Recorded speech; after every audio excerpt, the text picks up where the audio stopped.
అరే బిడ్డ బండి సంజయ్, అరే బిడ్డ బండి సంజయ్, అరే బిడ్డ బండి సంజయ్. ఒక అధ్యక్షుని పట్టుకొని ఒక ఎంపీని పట్టుకొని అరే బండి సంజయ్ అంటే అరే ఎంత దారుణమైనటువంటి వర్డ్స్ అండి.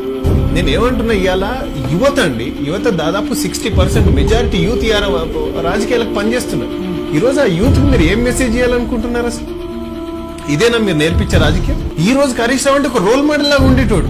కానీ ఏమైంది, ఓవర్ నైట్ గా ఒక్క బై ఎలక్షన్ కోసం ఇవాళ మీరు పరువు తీసుకుంటారా?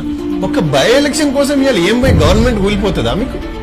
ఒక బై ఎలక్షన్ ఇంత ఛాలెంజ్ తీసుకుని ప్రొసీడింగ్స్ ఇచ్చడమా? మరి రాత్రి కుల సంఘాల మీటింగ్లు పెట్టి ప్రొసీడింగ్స్ ఇచ్చి వాళ్ళని భయపెట్టి మభ్యపెట్టి ఏం రాజకీయాలు అసలు? అది ఇంత దారుణమైన రాజకీయాలకు పాల్పడతారా? ఇట్లుంటదా వ్యవహారం? ఇది చాలా సీరియస్, ఇంపార్టెంట్. ఎందుకంటే ఇవాళ ఇది చాలా మంది ఒక యంగ్స్టర్స్ ఎట్లా తీసుకున్నారంటే మీరు నమ్మరు మేడం.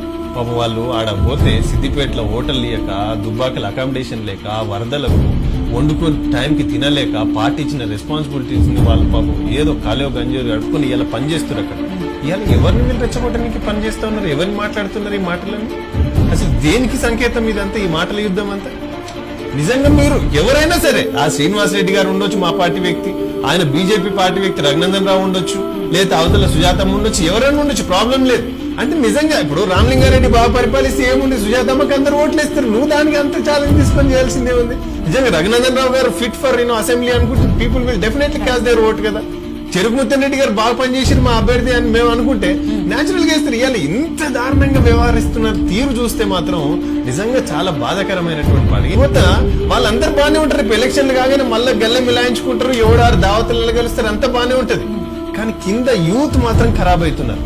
వాళ్ళు మనసుకు తీసుకొని, మైండ్ కు తీసుకొని దాన్ని ఇవాళ మీ పార్టీ మా పార్టీ, ఈ వ్యవహారం ఆ వ్యవహారం, ఈ కులం ఆ కులం, ఎంత దారుణం అసలు. ఇవాళ నిన్న హరీష్ రావు అట్లా అనగానే బీసీలు అంటే అంత చిన్న చూపు అయిందా అన్న మాట వచ్చేసింది. అంటే ఎందుకు ఇవన్నీ అంటే ఒక స్పోర్టివ్నెస్, ఒక బై ఎలక్షన్ అనేది ఒక సింపతిగా ఉండాలి వాస్తవంగా. నిజంగా అంటే మనం బై ఎలక్షన్లలో చూసినాం. ఇప్పుడు కేసీఆర్ గారు అందుకు ఇప్పుడు హరీష్ రావు గారు అట్లా మాట్లాడుతారు కదా. మన కేసీఆర్ గారు పోయి ఏం చేశారు కరీంనగర్ లో, ఇందుగాలు బొందుగాలని ఒక మాట అంటే నేను ఏం చేశారు, ఎంపీ ఓడగొట్టారు కదా. అంటే మాట ఇప్పుడు మాకు డిఎస్ అప్పుడు ఏం చేసినారు, బై ఎలక్షన్ జరుగుతున్నప్పుడు ముస్లింస్ ఏమన్నంటే మీ చెయ్యరు కొడతా అని చెప్పి అన్నాడు. అనగానే మొత్తం రివోల్ట్ అయిపోయింది. మీకు బీజేపీ క్యాండిడేట్ ని గెలిపించింది. అంటే ఇవన్నీ అంటే నేను ఒక బీయింగ్ ఏ పార్టీ రిప్రజెంటేటివ్ నేను ఏం చెప్తున్నా అంటే ఎవరైనా కానీ ఎవరు అతిథులు కాదని చెప్తున్నా. అంటే రాజకీయంలో ఉన్నప్పుడు మనం విలువల్ని పాటిస్తూనే విలువల్ని, విశ్వసనీయతని పార్టీ క్యాడర్ కి నేర్పించాల్సినటువంటి అవసరం ఉంది అని చెప్పి నేను ఈ సందర్భంగా చెప్తాను. ఎందుకంటే ఈ రోజుతో అయిపోదు రాజకీయం. ఈ రోజు ఇంకా అదృష్టం ఏంటంటే యంగ్స్టర్స్ బాగా కనెక్ట్ అయిన పాలిటిక్స్ కి. ఇవాళ 18 ఏళ్ళు రాని పిల్లలు కూడా ఈ రోజు రాజకీయాల మీద అవగాహన పెంచుకున్నారు. అది నిజంగా చాలా తృప్తికరం. వాళ్ళకు మంచి సంకేతాలు ఇవ్వాలి, ఫండమెంటల్ రైట్స్ చెప్పాలి, మనం ఏం చేస్తున్నామో చెప్పాలి. ఎవరంతకు వాళ్ళు ఆయన పాత బస్ స్టాండ్కి రావాలంటే అది ఏముందంటే పాత బస్ స్టాండ్ లో అంటే ఎంత దారుణం అంటే ఆడ బస్ స్టాండ్ లేదు, ఆడ ఒక బస్ స్టాండ్, అది పాత బస్ స్టాండ్, ఏమి లేదు. అంటే ఇవన్నీ ఏమి లేదు. అవతల క్యాడర్ తెచ్చగొట్టాలి, అబ్బా మారీషాన్ ఎంత బాగా పనిచేస్తుందని చెప్పుకునికి, అది ఏం లేదు. నిజంగా పని చేస్తే నువ్వు అంతగానం ఎందుకు చేయాలి? Being a minister you should have your own decorum కదా. You should maintain such a decorum and you should give a good message.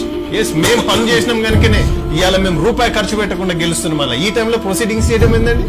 కులాల వరకు మీటింగ్లు పెడతారా గ్రామాలలో? ఇంత అధ్వానం కాదా? ఎందుకంత భయం మీకు? పరిపాలిస్తే మీరు గెలుస్తారు కదా తప్పకుండా.